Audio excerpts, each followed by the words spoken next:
You ask Tiger to solve. This deals with linear equations with one unknown. The final result is x equals 4. Let's solve it step by step. Group all constants on the right side of the equation. Add 1 to both sides. Simplify the arithmetic.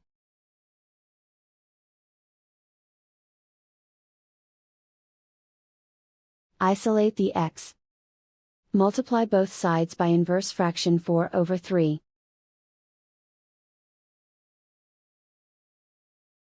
Group like terms.